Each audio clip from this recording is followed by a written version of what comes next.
Matapos ang matinding gulo sa palasyo, pabalik na sa Pilipinas sina Marlon, Amaya at Caleb. Pero akala nyo ba tahimik ng buhay nila? Hindi pa, dahil tila hyper at excited na si Marlon na dagdagan ng kanilang pamilya. Cribs gamit ng baby at pangarap na triplets, hinahanda na agad. Pero mag-ingat dahil habang ninanamnam nila ang sweet moments, lumilitaw na naman ang mga lumang kalaban.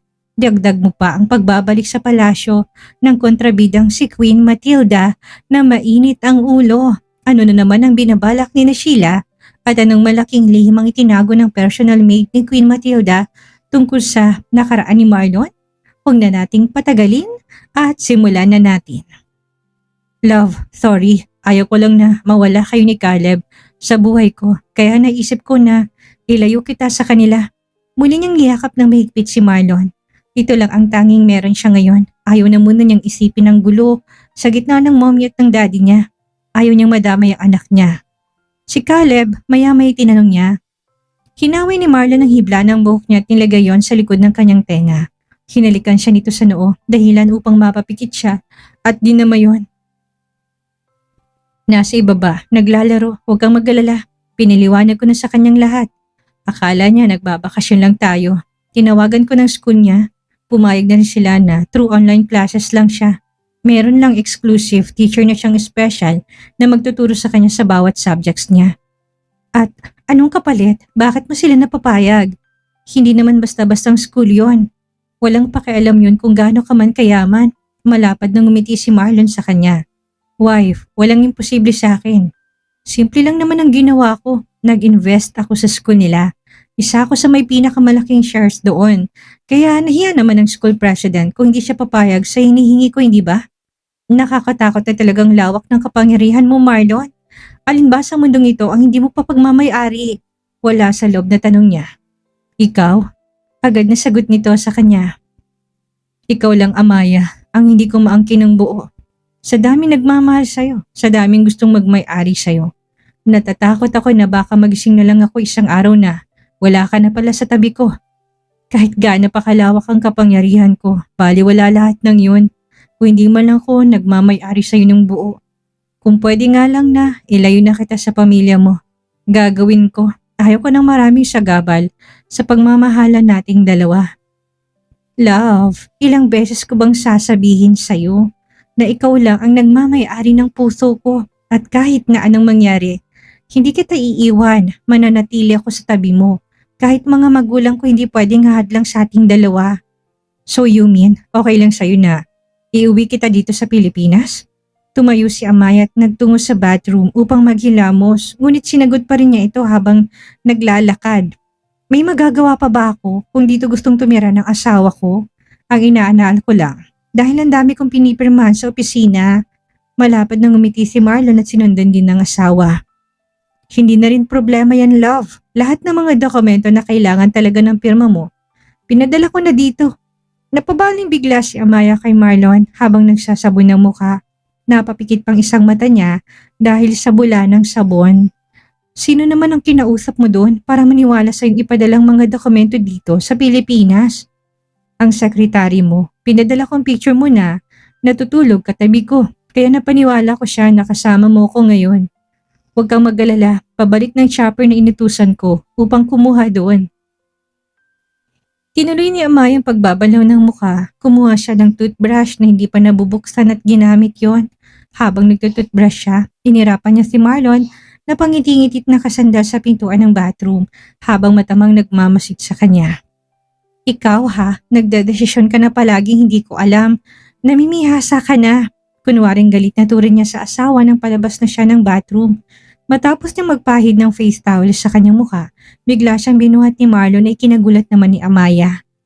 Ayoko kasi na mamroblema ka, kaya inayos ko ng lahat. Sabay halik nito sa labi niya. Nakaka-addict. Talagang tamis ng labi mo, kaya hindi ako nagsasawa na halikan ka. Napakapit namang bigla si Amaya sa batok ni Marlon para silang bagong kasal na nag-honeymoon pa lang.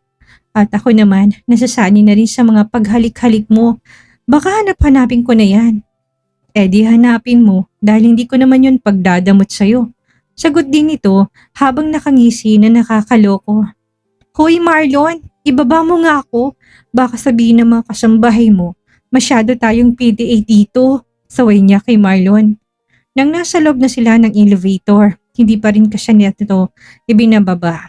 Bakit wife? Wala namang masama dahil asawa kita. Masama? Mommy! Napabaling silang dalawa sa kinaroonan ni Caleb. Tuwang-tuwa ito na makita silang dalawa nang lumabas ng elevator. Ibinaba ni Marlon si Amaya. Si Caleb ang sunod nitong binuhat at pinaulanan ng kiliti. Tumaas ang isang kilay ni Amaya habang nakatingin sa dalawa na naghaharutan. Napailing na lang siya at kinungo ang kusina. Out of place talaga siya kapag ang dalawa nang nagkita. Bahagya pa siyang nagulat dahil wala nang mga dating kasambahay nito. Halos bago lahat. Love, ano nangyari sa mga kasambahay mo? Tanong niya kay Marlon nang lumapit sa kanya. Pinalayas ko na silang lahat simula nang mawala ka. Ayaw ko ng mga traidor sa pamamahay ko. Mabuti nga pinalayas ko lang eh. Nasaan si Mr. Kim? Muling tanong niya. May inutos lang ako sa kanya. Mamaya nandito na rin yun. Nang mapansin ni Marlon na naghahanda na magluto si Amaya, agad niya itong pinigilan. Huwag ka na magluto, sa labas na tayo kakain. Gustong gumala ng anak mo dahil ngayon lang siya nakapunta sa Pilipinas. Kaya ipapasyal natin siya. Hindi na kumontra pa si Amaya, agad na lang siya nagbihes dahil nakabihis na ang kanyang anak. Matapos nilang kumain sa mamahaling resto, agad na silang namasyal sa mall upang bumili ng mga damit niya at damit na rin ni Caleb. Biglaan kasing uwi nila ng Pilipinas kaya wala tong dalang damit. Ang suot nito ngayon, pinabili lang ni Marlon kay Mr. Kim. Son, just pick whatever you want. Daddy will buy it, wika ni Marlon sa anak. Hindi naman siya nag-aalalang mawala ang anak niya dahil 5 bodyguard ang sinama nila upang magbantay lang dito. Nasa children's section sila at katabi lang nito ang infants wear at baby section. Nagtaas ng kilay si Amaya na makitang maraming dinadampot na mga baby needs. Si Marlon, nagtataka siya dahil hindi naman siya buntis at mas lalong wala naman silang bagong anak. Love, anong gagawin mo dyan? Takang tanong niya habang abala pa rin to sa pagpili ng crib. Pinulupot ni Marlon ang kamay nito sa bewang niya. Love, gusto ko lang maranasan yung pakiramdam na namimili ng mga gamit para sa baby natin. Isa pa hindi magtatagal, masusundan na si Caleb. Kaya hinahanda ko ng lahat. Kumagalpak ng tawa si Amaya dahil sa sagot ng asawa niya. Marlon, ano ka ba? Hindi mo pa nga alam kung mabubuntis ako eh. Isa pa, sakaling mabuntis man ako, hindi pa natin alam kung anong gender na magiging baby natin. Tapos namimili ka na niyan. Hindi ka naman siguro excited ano? Napakamot si Marlon ng ulo dahil sa reaksyon ng asawa niya. Basta, hayaan mo na lang akong pumili. Panlalaki at pambabae na lang ang bibilhin ko para kahit na anong gender ni baby, meron na tayo. Hinayaan na lang ni Amaya si Marlon kahit pang bilhin nito, buong mall hindi naman mauubos ang pera nito. Naawa rin naman siya dahil hindi nito naranasan kung paano alagaan si Caleb ng sanggol pa lang ito. Kaya siguro bumabawi sa pangalawa nilang anak sakali man na magbunga ulit ang nangyari sa kanila. Sana all may asawa ng ganyan. Nainggit talaga ako best. Maliban sa gwapo at macho ng asawa niya, sobrang yaman pa. Tignan mo mistolang Christmas tree ng mga bodyguard niya sa kakabitbit ng kailang pinamili.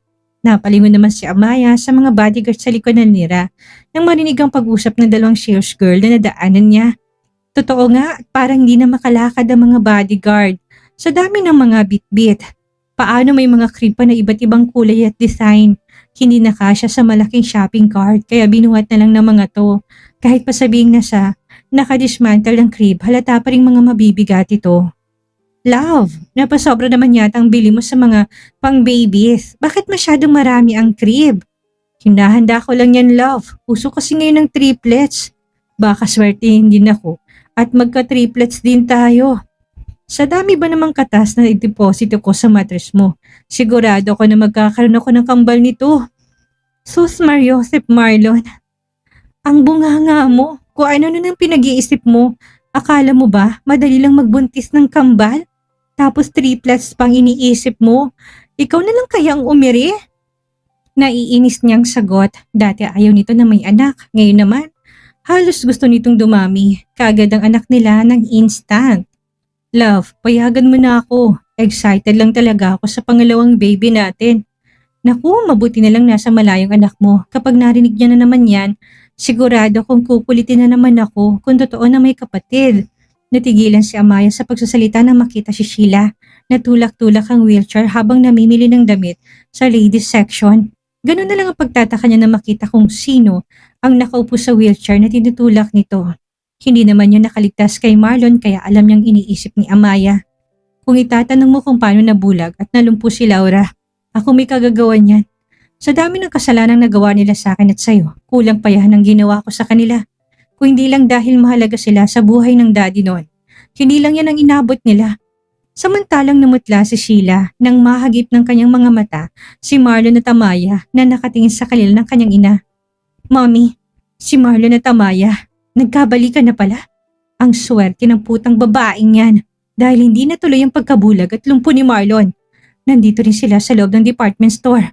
Pabulong na wika ni Sheila sapat lang para marinig ng kanyang ina na ikuyom ni Laura ang kamao. Kung hindi ka naman kasi tanga at balik ng balik kay Diego, di sana ikaw ang buhay reyna ni Marlon ngayon. Napangiwi si Sheila dahil sa tinura ng kanyang ina. Hindi ko naman kasi akalain na nagpapanggap lang pala si Marlon. Paano kung hindi niya ako magawang paligayahin sa kama? Sino ba naman kasing lalaking katulad ni Marlon ang papatol sa'yo kung alam niyang dinidilaan ng ibang lalaking asawa niya? Natural lang naman diri siya sa'yo. Tumahimik na lang si Sheila kahit na anong sabihin niya. Siya pa rin ang sinisisi ng kanyang ina. Muli narinig niya itong nagsalita. Kailangan nating umalis dito anak. Baka ano pang gawin ni Marlon sa atin. Makakahanap din tayo ng paraan kung paano makakaganti sa kanila. Balang araw babagsak din niyang si Marlon. Mabilis namang tinulak ni Sheila ang wheelchair ng ina palabas ng department store. Sumilay ang nakakalaso ng ngiti sa labi niya. Ngayong nakauwi ka na Amaya, gagawin kong kahit na anong paraan upang maghiwalay kay ni Marlon. Hindi pwedeng ako lang ang nahihirapan ngayon. 1 week later, abalang lahat sa loob ng palasyo dahil sa pagdating ni Queen Matilda.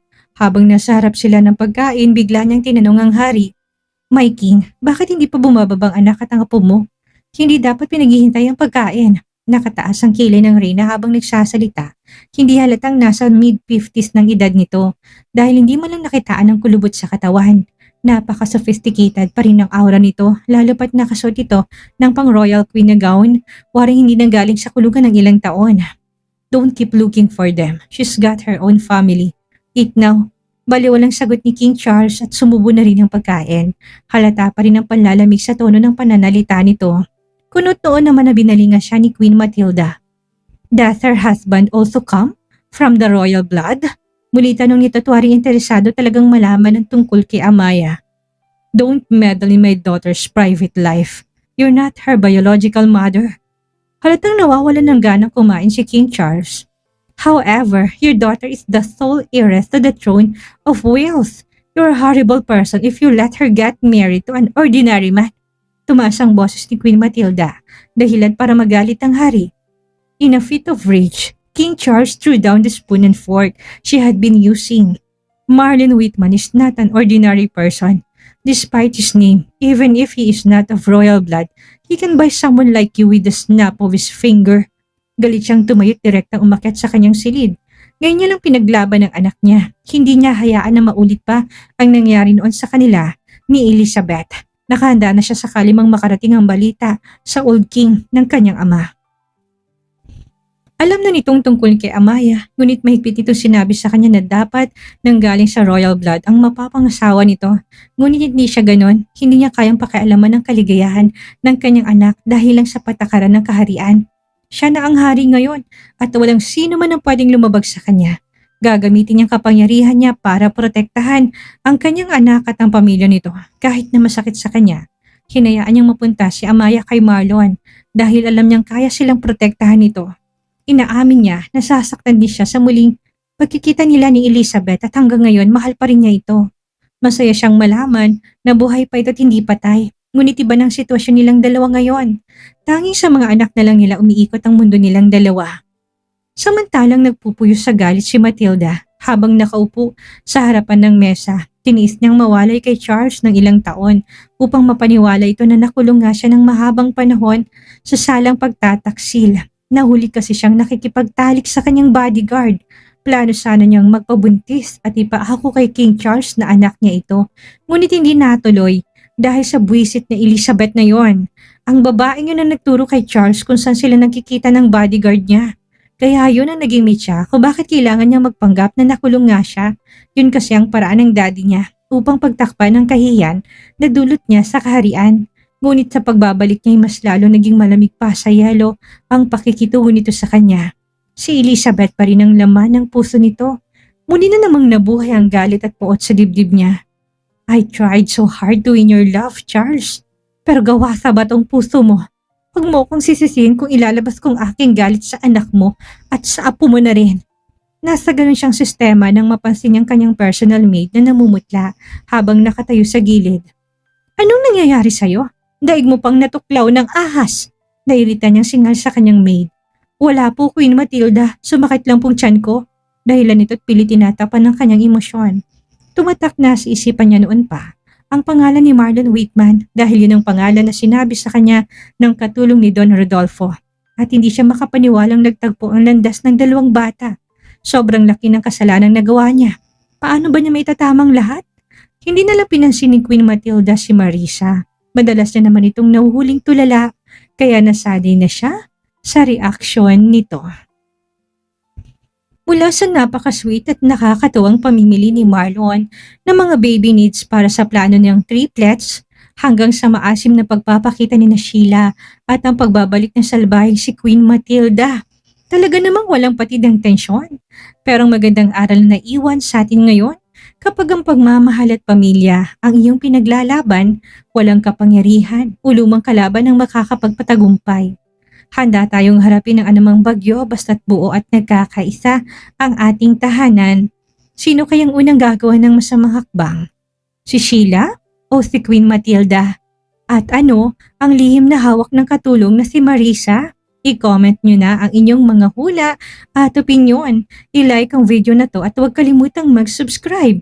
Magkita-kita ulit tayo sa susunod na kabanata.